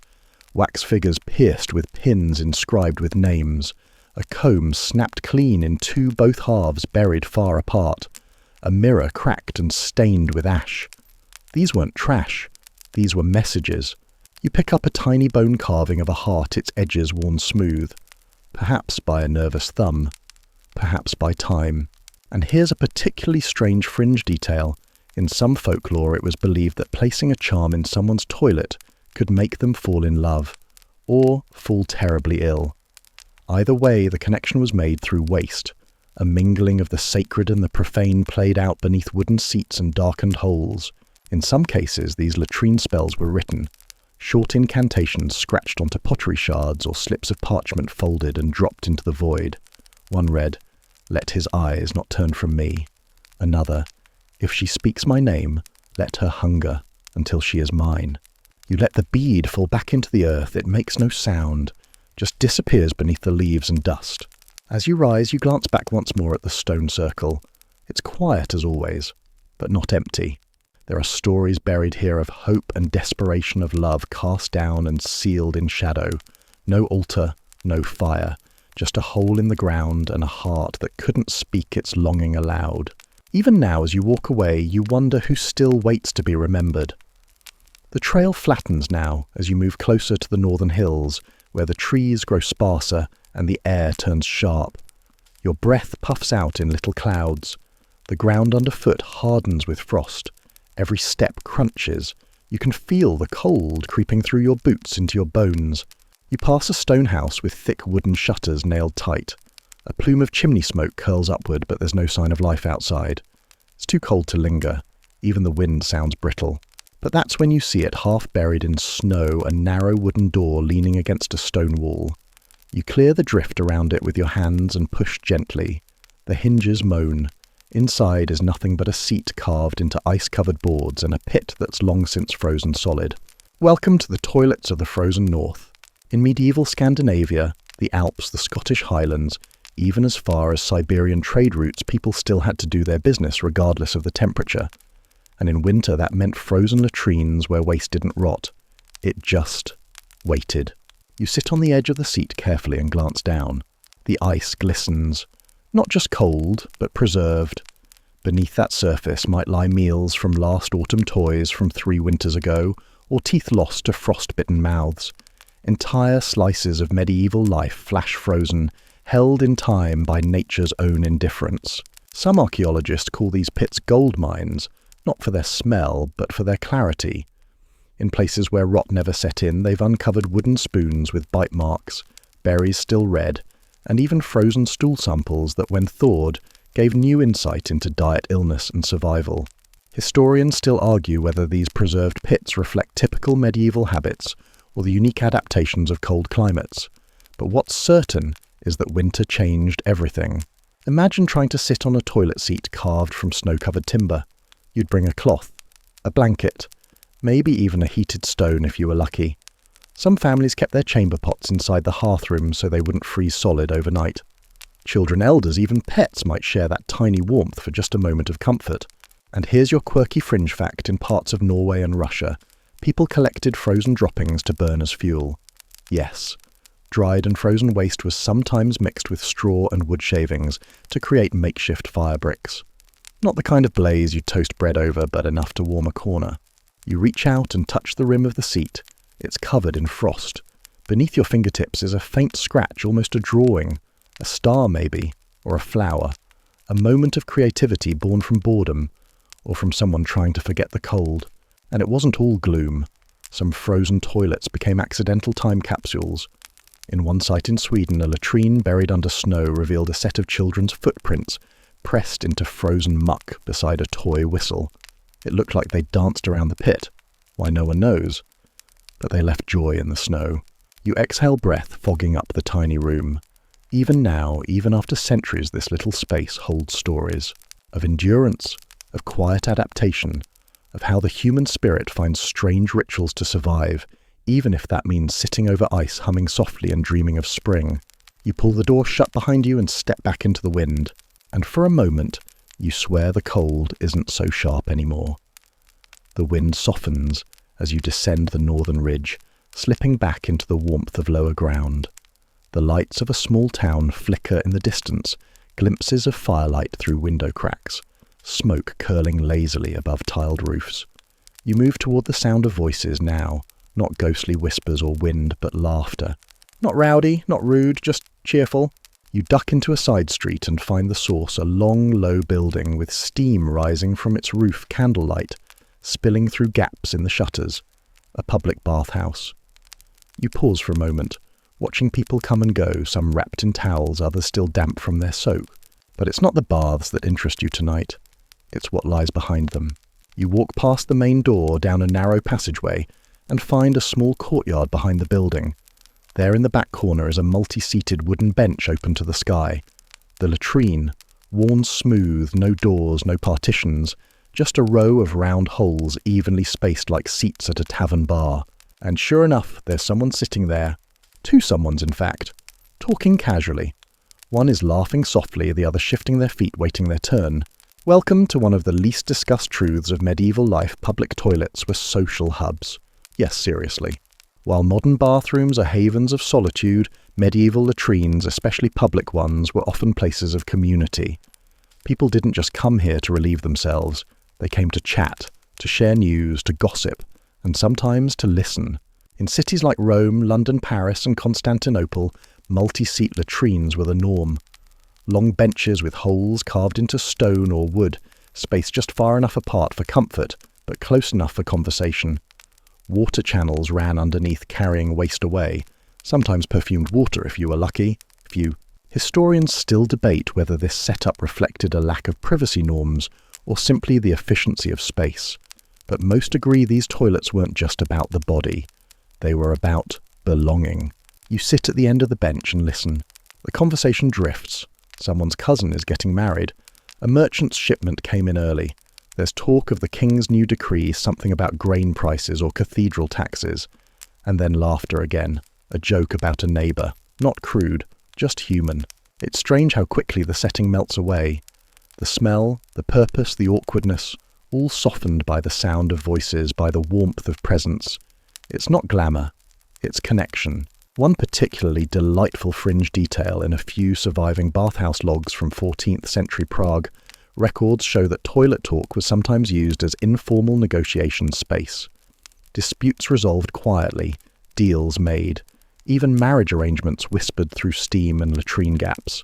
There's even a story of a local priest who, after hearing too much town gossip from his pews, started visiting the public latrine once a week just to stay informed. He called it confession in reverse. And not all the company was human. You notice a cat curled near one of the warm stone walls, watching with lazy disinterest. In some public toilets, animals roamed freely, dogs lounging at feet, cats chasing the ever-present rats. People fed them scraps, talked to them, named them. One woman here reaches down to scratch the cat's ears, still chatting about her sister's stubborn toothache. The cat purrs. The moment is so ordinary, so tender that you almost forget where you are. Almost. You rise and take one last look at the row of seats, each one worn by time and countless stories. You walk past the little bathhouse once more, the scent of herbs and warm water chasing away the night air. And you realize in the places we least expect, people have always found ways to connect, even over a shared seat, even in silence broken by laughter, even in the latrine. You leave the warmth of human voices behind, venturing once more into the darker veins of the medieval city. The houses here grow older, soot-stained, leaning against each other like tired old men. The alleyways are narrower. The ground underfoot slick with dampness that doesn't seem to dry. And then, without warning, the stillness is broken. A distant boom, low muffled and followed by a startled shout. You freeze. Then silence again.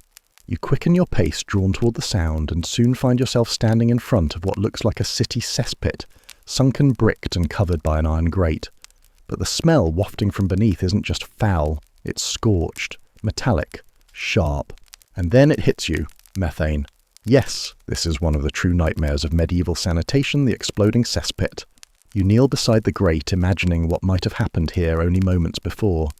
Someone walked too close with a lantern, or tossed in a torch without thinking, or maybe a nearby fire sparked the air just right and the methane ignited.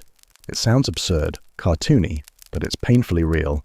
Cesspits, especially in cities, were deep, poorly ventilated and filled with organic waste food, human excrement, rotting fabric animal carcasses.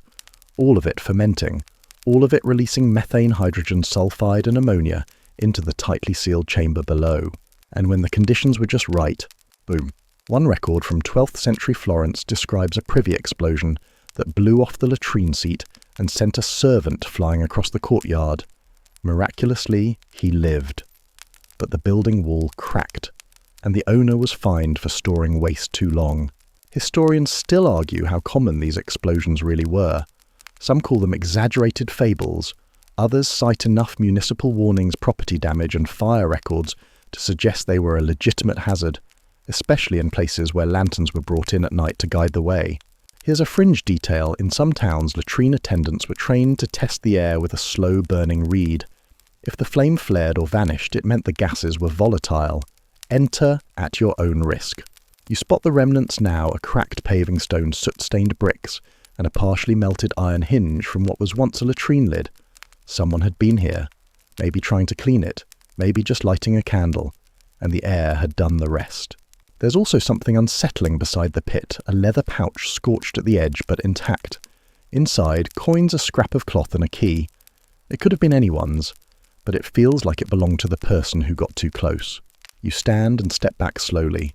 The air around the pit is quiet again but heavy, like it's waiting, and you can't help but glance over your shoulder. Because for all the stories of rats and rot and ritual, this was a danger that didn't need ghosts. It came from science, from neglect, from the sheer weight of waste trapped too long in the dark. You keep walking, your feet moving a little faster now. Some latrines whispered secrets. This one shouted. The city seems quieter after the blast. You slip into a quieter quarter now. Narrow stone lanes where the buildings are older, windowless, their roofs heavy with moss. The smell here is different. Less sewage, more mould. Something damp and woody like the inside of an old barrel. You stop in front of a simple wooden box tucked behind a shop wall. Not quite a proper outhouse, just a structure raised slightly off the ground with a crooked door and no handle. You ease it open and immediately step back. Not from smell, though that's certainly present, but from the sudden flutter of movement. Something just scurried past your foot. You lean in careful this time and peek inside. The seat is rough-hewn wood gnawed at the edges. The floor is scattered with old leaves and what you can only guess is crushed beetle shell. Something shifts again under the bench, a blur of legs. Maybe many. Welcome to the realm of latrine pest invasions. You sit just outside the box boots, firm on the dirt, and take in what medieval toilets had to contend with beyond smell, beyond privacy, beyond plumbing. Because one of the worst parts of using a medieval privy was the creatures who lived there first. Latrines weren't sealed, sterile boxes. They were warm, damp, and filled with decaying organic material, the perfect breeding ground for all manner of life. Flies, worms, fleas, beetles, spiders, centipedes, ants, cockroaches, and rats. And in some unlucky areas, even scorpions. Historians still debate whether people accepted the insects as inevitable or actively tried to fight them. There are records of herbal pastes smeared around latrine entrances, mixtures of vinegar, garlic, and ash. Some hung bundles of wormwood or mint from the ceiling beams. Others used animal dung from a different species, say cow or horse, to confuse certain pests. You shift on the dirt and remember a passage from a medieval diary where a scribe bemoaned the bite of the floor every morning. He wasn't speaking poetically. Some latrines had wooden slats full of lice and mites, making each visit a gamble. And then there were the toilet beetles, a term modern archaeologists use for several species of bugs found in cesspits, some of which survive only in those specific damp environments. In one dig in Central Europe, researchers found a nearly intact beetle nest beneath the toilet seat, complete with chewed parchment and a tiny egg clutch laid inside a sandal. Charming. Here's your fringe fact. Some medieval builders attempted double floors in latrines, raising the seat off a second platform and filling the gap with sand or lime to deter insects. But in humid climates, the method failed miserably. The bugs just got smarter. You flick away a curious beetle from your boot and glance toward the tiny shack again. It's still, but you can't unsee what might be squirming in the shadows. And it wasn't just bugs. Fleas, the real villains of medieval life, loved latrines. They bred fast but often and helped spread the infamous bubonic plague. Toilets, especially shared ones, were prime hotspots. Some towns had flea pits specifically for the disposal of bedding clothing and other flea-ridden items. Latrines were often used the same way. Burn it, bury it, or throw it in and walk away fast. And of course rats. Always rats. In some homes it was said that rats lived inside the shaft, scurrying up when the toilet was unoccupied. Some people placed iron grates or nets under the seat to block them. Others simply banged the seat 3 times before sitting, a ritual learned by survival. You stand now, brushing your hands off against your cloak, and glance once more at the little shack behind you. It's just wood and darkness, but it holds a kind of quiet tension. Because in the medieval world, even in your most vulnerable moments, you were never truly alone. You step out of the alley and into a broader street, now the kind where carts used to roll and townsfolk gathered to barter, argue, or share hot bread and colder news. The houses are finer here, stone facades, heavy doors, iron hinges, everything built to last. And yet, even among the grandest homes, the essentials of life still found their place. You round a corner and stop short, because you've never seen anyone stealing an outhouse before. And yet here it is, the remains of a latrine structure that was once portable, now suspiciously missing. A square imprint in the dirt, 4 holes where posts used to be, and drag marks leading away toward the woods. It sounds ridiculous, but yes, toilets were stolen, more often than you'd think. In cities where outhouses weren't fixed in place, or where private latrines were a mark of wealth, latrine theft was a real, documented problem. A full wooden structure, if well built, could be dismantled and carried off in pieces overnight. Why simple? Materials were scarce, wood was valuable, and a decent latrine, especially one with a roof bench and privacy slats, was basically furniture. If your neighbour had one and you didn't, temptation crept in. There's a famous case from 14th century Ghent, where a merchant accused his neighbour of stealing not just the outhouse itself, but the waste pit beneath it. The court records say the man relocated the earth with all its contents to fertilise his own garden. The case went to trial. He lost.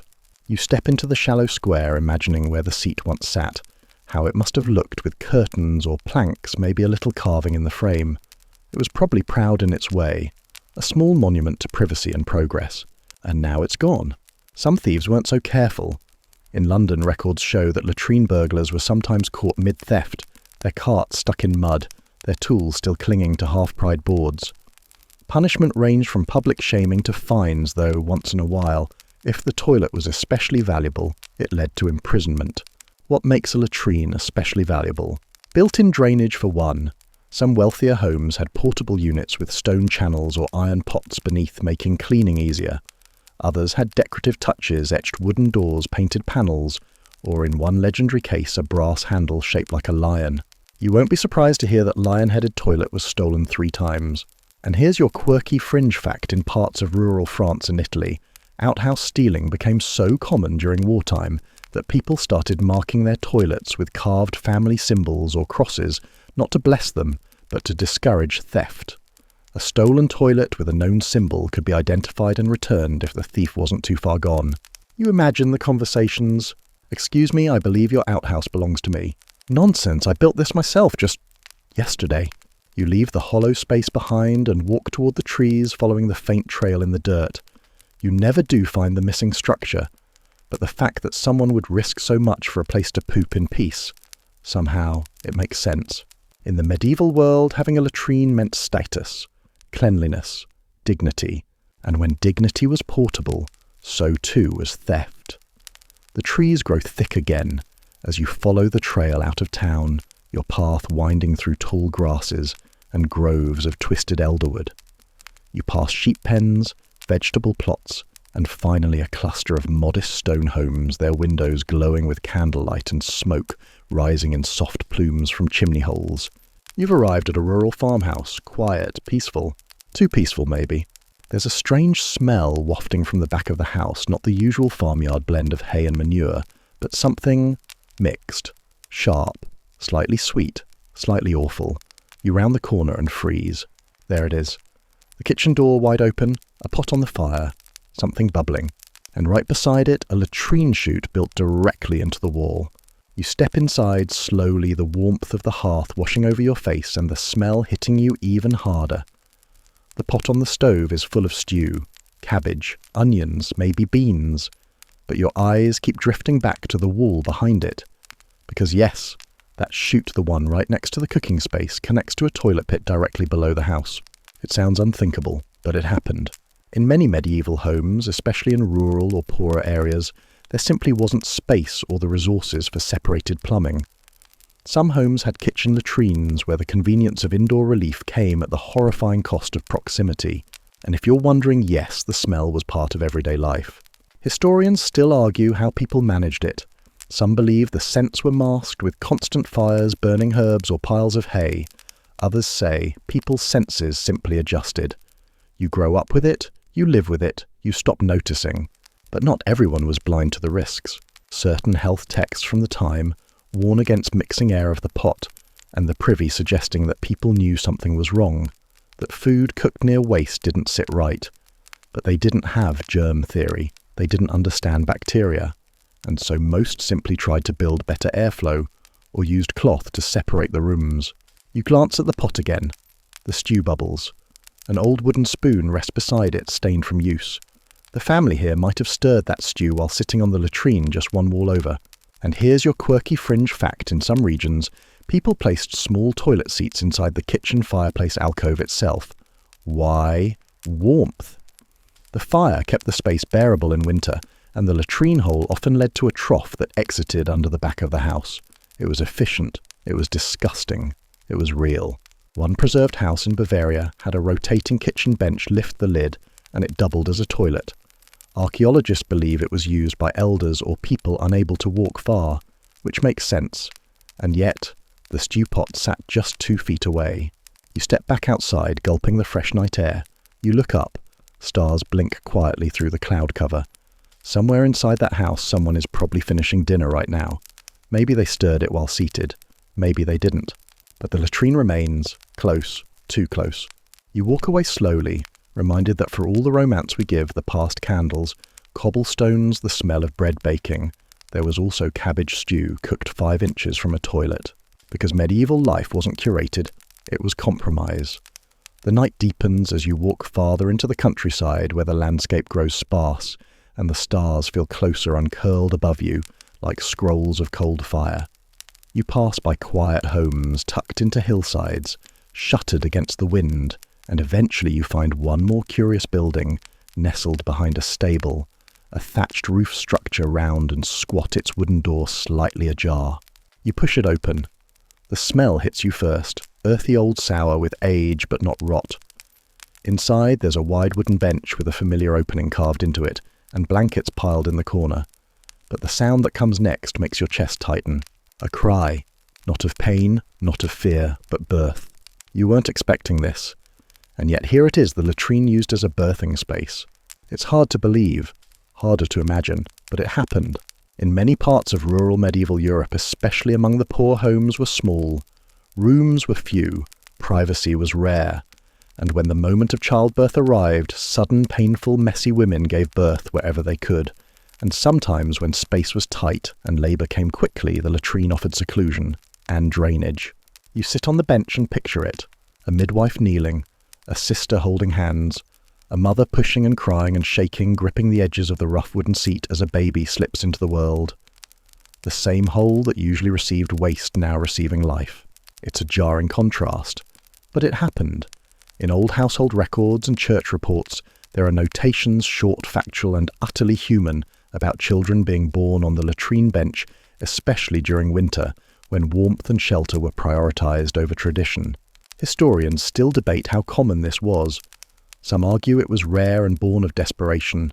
Others point to multiple finds of infant remains in or near latrine pits. Sometimes natural deaths, sometimes ritual burials, sometimes tragic accidents. You feel a weight settle in your chest. Because not all these births ended in joy. One unearthed latrine in Denmark revealed a tiny skeleton wrapped in linen sealed beneath a slab behind the bench. Whether it was stillborn, abandoned or hidden, no one can say, but it tells a story of pain, of secrecy, of a body laid to rest in the quietest place a mother could find. And not all the records are silent. There are letters, scraps, whispered stories passed down of women who birthed alone, gripping the edge of the latrine in the dead of night, of babies swaddled in old aprons and tucked against skin still steaming with life, of prayers muttered into the cold walls of a place meant for relief, now made sacred by necessity. And here's your fringe detail. In some folk traditions, the latrine was believed to be spiritually between worlds, just like birth, just like death.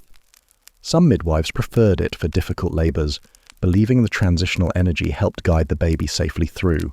You close your eyes and listen to the wind through the thatch. No one writes songs about these births. No frescoes, no stained glass depictions of mothers crying out on toilet benches. But they were real. They mattered. And they happened right here in the spaces where we assume nothing beautiful could bloom. You stand slowly, your hand brushing the worn grain of the wood. And as you walk back into the dark, you carry that quiet truth with you. Even in the most unspeakable corners life insists on arriving, the wind has quieted now. You tread slowly along a wooded trail lined with old stones and the bare bones of what once might have been walls now lost to time and moss. There's a hush here, thicker than silence, and though you're alone you can't help but feel watched, not by people, by memory. You step through an arch, barely standing, into what remains of a small stone outbuilding. There's no roof, just vines, moonlight, and a square of stone that once framed a bench. You step closer and sit not because you have to, but because the space feels like it remembers something. And then you hear it.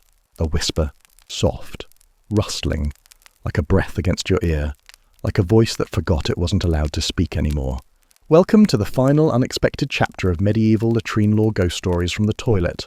It sounds absurd funny even, but in the dark corners of medieval folklore, toilets weren't just smelly, they were haunted, and not just by superstition but by loss, fear, death.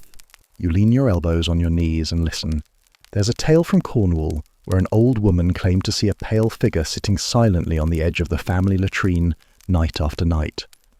Her husband laughed until he found his father's ring in the pit, below dropped years before and forgotten. Another from Bavaria tells of a young maid who vanished during a storm. The only thing found was her shoe balanced neatly beside the latrine. They never recovered her body. But for years afterward, servants reported soft weeping coming from the toilet at night. No one would use it alone. Historians still argue whether these stories were born of genuine belief or just cautionary tales. But in a world where death was close, where sanitation and sickness walked hand in hand, the toilet was a threshold, and thresholds invite spirits. Some latrines were deliberately blessed, others were avoided after nightfall. Children were taught not to speak while using them, not just for manners, but for fear that speaking too loudly might call something up. And here's your fringe fact in rural Wales. A custom persisted well into the 1600s of placing iron keys or scissors beside the latrine, not to cut anything, but to ward off spirits believed to dwell near waste. Iron, they thought, could trap restless souls, or at least keep them from whispering back. You glance over your shoulder. Nothing moves. Still, you find yourself whispering a small apology into the cold night air just in case. There's something oddly fitting about the idea. The latrine, a place we push to the edges of polite conversation where we hide what we don't want to see, holds memory. Not just of waste, but of what was lost. Forgotten, dropped in haste, buried with silence. You place your palm on the stone seat, cold and lichen-covered, and close your eyes. The ghost doesn't come, but maybe it's still listening, and maybe that's enough. The night is deep now, ink-black still, and stretched wide above your head. You walk slowly through the last stretch of forest, the trees thinner, the air thick with the scent of earth and smoke from distant hearths. There's a stillness in your chest as though all the stories you've passed through are quietly gathering behind your ribs, settling like sediment in the pit of memory. And then just ahead you see a soft glow, a torch flickering by the doorway of a large stone house. This one is different. Grand but not royal. Modest but not poor. A place that held power once and secret still. You step inside, guided by instinct more than invitation, and find yourself in a quiet chamber draped in old tapestries. A single candle burns on a wooden desk. A velvet curtain sways in the draught. Behind it, a door opens into a small room polished cold and spotless. You've found a royal latrine. But this isn't just any throne. This was the seat of kings, and seated beside it in quiet attendance would have been one of the most peculiar, most powerful and most trusted servants in all of court history, the groom of the stool. Yes, that was the actual title. You step closer, imagining the weight of the role. The groom wasn't a joke. He was a nobleman, often of high birth, chosen to attend to the king during his most private moments, to prepare the linen cloths, to manage the scented herbs, to discreetly handle what followed. But it went far beyond wiping. The groom of the stool had unparalleled access to the monarch physically, yes, but also emotionally. These were moments without courtiers, ambassadors, or advisors. Just two men, and one of them was unguarded, honest, vulnerable. Historians still debate how much influence the groom actually wielded. Some say he merely followed orders. Others point to letters, appointments, and policy changes made at his suggestion. Because when you hold someone's secrets, especially the bodily ones, you hold their trust. and not just in England. Versions of this role existed across Europe and beyond the Chamberlain, the keeper of the robes, the personal attendant of waste. Always with a euphemistic title, but always holding real power. A strange, intimate proximity to rulership. And here's your fringe detail in the court of Henry VIII. The groom of the stool was so influential that foreign ambassadors tried to bribe him for access to the king. Not through councils, not through generals, through the man who knew the royal bowel schedule. You walk around the seat, carved oak smooth as bone. There's a drawer beside it. Inside, monogrammed linens scented with lavender, a small silver bell, a box of rose oil, and a folded note untouched by time. You don't open it. Some things are better left sealed. You think of all the stories tied to this seat, the decisions made mid-defecation, the confessions shared over steam, the treaties signed by men who'd just discussed them with a man holding a warm towel. You step back into the chamber, letting the curtain fall behind you. This was not just about toilets. It was about trust, loyalty, and the bizarre intimacy of power. You leave the house quietly, the candle flickering in the dark behind you, and you smile just slightly, knowing that history doesn't always sit on a battlefield or a balcony. Sometimes it squats and whispers. Your steps slow now. The road curves through open land once more, fields breathing fog, fences crumbling beneath the weight of moss and time. There's no destination anymore, only reflection. The sky above you is deep and endless stars, sharp and still, as if they too are listening. You find yourself in front of a small forgotten pit. No structure around it, no seat, just a round depression in the earth, stone-lined, now choked with soil and roots. Grass has tried to grow over it, but the shape remains.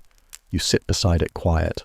This is where the journey ends, and it's not grand, not terrible, just humble, ordinary. And yet what it held was anything but. You remember them all. Now the rings lost in tavern muck, the scrolls turned to toilet paper, the dolls buried by tiny hands beside the stink, the curses wrapped in hair and secrecy, the beetles skittering through warmth, the monk breathing deeply and letting go of both his bowels and his thoughts. 1,000 lives touched by these dark little corners of history. You rest your hands on your knees and stare into the hollow. Because here's the truth.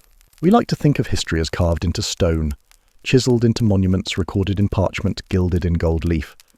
But that's only half the story. The rest of it, the raw, pulsing, unpolished part, lives in places like this. Beneath the floorboards, behind the curtain, down the chute, in the pit.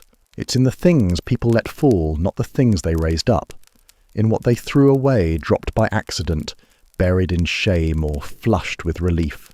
And those things, those silent, rotting, worm-chewed things, are what make the past feel human. We learned more about medieval daily life from cesspits than we did from chronicles. More about diet from dung than from royal menus. More about fear from latrine charms than from sermons. And maybe that's the most beautiful thing of all. Because no matter how ornate the castle, how noble the blood, how sacred the name everyone used the toilet, everyone knelt over a hole and listened to themselves let go. Everyone lost something there. Everyone was, for a moment, vulnerable, equal, ridiculous, real. And it was in that moment, sometimes of shame, sometimes of silence, that they accidentally left behind a piece of who they were. You stand now slowly. The grass rustles, the night breathes. And in the quiet you feel the weight of all those lives, not heavy but honest, not heroic, but human. You walk away from the pit with lighter steps, not because it was glamorous, but because you were allowed to look. And now, the night has thinned, hasn't it? You've wandered through centuries of filth and secrets of smells no candle could hide, of stories dropped and sealed in darkness. You've stepped softly through monks' cloisters and soldiers' trenches, through perfumed booths and snow-crusted shacks. You've met beetles, ghosts, pranksters, lovers, rats, royalty and ruins. And through it all, you've learned something most people never think about. The toilet is a mirror. It shows you what people ate, feared, wore, whispered and cherished. It hides nothing. It forgives everything. It's where we drop the mask sometimes, literally, and come back as ourselves. So tonight, as you lie there with the weight of history gently curling into your blankets, know that you've touched something few dare to, the ordinary, messy, beautiful truth. The kind of truth buried in pits, the kind of truth whispered into stone, the kind of truth no textbook can make clean. Close your eyes now. Let it all fade slowly, softly, The tavern, the tower, the child's toy buried in clay, the moonlight on old stone, the silence of a latrine long forgotten. Let it go, let it all go, and sleep.